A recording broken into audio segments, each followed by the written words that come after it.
The only people who see the whole picture are the ones who step out of the frame, said Salman Rushdie in his 1999 novel, The Ground Beneath Her Feet. Looking outside the frame isn't as easy as it looks like, as what most people often seem to think. We can see that in many artworks and paintings, for example, in Per Barel del Castro's Escaping Criticism, where we see a child trying to break out of his frame, like he's burgling his way out of it by using a trompe-l'œil. We can see that he's trying to escape reality and trying to make the connections and bring the boundaries between the real and the fictional or the fictitious. As kids, we always used to question everything and ask the most dumb questions. Why this? Why that? Why is the sky blue? Why is the grass green? Why is everyone so mean? Why is everyone so unfair? This brings us to the most important question, to the following question. Will we ever start stepping out of a frame, looking beyond it, and try to make a change, and to be one step ahead in order to make the world a better place? Throughout time, history has taught us that staying inside our frames has led to nothing but upheavals and instabilities. We can see this through radical political ideologies, trying to suppress people, trying to suppress liberty, or in many other cases, trying to suppress human thoughts. Philosophy has also mentioned this issue. We can see this also not only in the cavern allegory, we can also see this in the movie The Matrix, which was also released in 1999, where we see the popular red and blue pill scene. The red pill, which often gives us the impression that we are actually going to see the consciousness, the reality of things, the objective reality of it.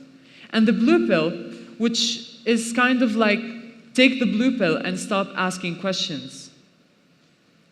So we can also see that this scene establishes the antithesis, the opposition between perception and reality. And unfortunately, in a society like that, we are stuck between four walls.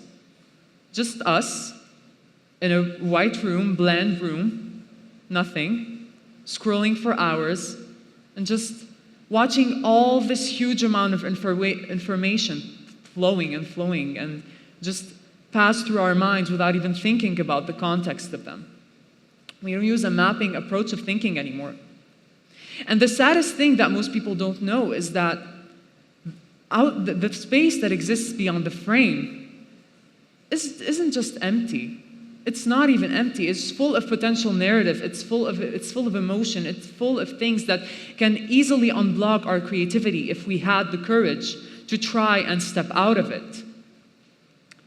The thing is, because humanity is always desperate for comfort and is always trying to chase and find a way to be comfortable with themselves, according to what society is telling them, they build themselves a frame that does nothing but suppress them as people. And unfortunately, we all have been through that. Having a public, thinking of a public, like Milan Kundera said, is living in a lie. Hence, André Breton also mentioned the fact that he wouldn't care about what the public would think. He'd rather just live the way he wanted, in a house of glass, in a house made of glass, where everyone would be watching and everybody would be criticizing, but that wouldn't be important for him. That's part of stepping out of the frame. That's part of seeing the space that is way beyond of the frame that we've built ourselves. In the ending of Albert Camus' Myths of Sisyphus, we see that he says one must imagine Sisyphus happy. We know that Sisyphus was condemned to roll a stone repetitively to the top of the hill many and many times till the end of his life, which is probably very sad because he's doing the same thing repetitively in a very mechanical way without an end. But we can try also and change our perception of it. One must imagine Sisyphus happy, imagining him doing this thing, giving another essence to the repetitive action that he keeps on doing. Many people argue that life is just meaningless, that life is just, we're just here, one day we're gonna die, and, what's the point of living? But the point of being alive is giving the essence to it.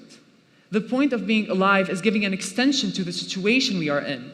We don't choose our nationality, we don't choose our religion, we don't choose our country, we don't choose the circumstances of the country that we live in. But what is important is the essence. It is the emotions, everything that we fill it with. It is our humanity that takes a huge part of this. And the fact that we are stepping out of the frame, that we are trying to look beyond it and change the perception of things, is what makes us human. Thinking, questioning things, putting things in a huge question, or trying to just question the reality of things. Why is everything like that? Why, for example, we're being dominated or controlled in one way or another. That makes us human. That proves that we are using our human nature in order to question things, our human consciousness. Because consciousness breaks limits. Consciousness punctures the walls. To discover our consciousness, we have to break those walls that we have been putting ourselves in. To see the beauty, we have to puncture the walls of decoration. And this is what's the most important thing.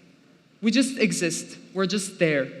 But what is important as a way of just stepping out and breaking the frame, like I previously mentioned in the painting called Escaping Criticism from 1874, it is trying to not just escape criticism, but just escape the frame that we have been putting ourselves and blocking ourselves just in a way that we cannot even just block on creativity and just unblock ourselves. It's just that our humanity is also crucial in order to just find a new perception of things, try to find that space and give it a meaning.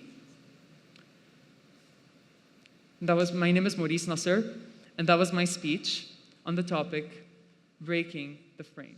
Thank you.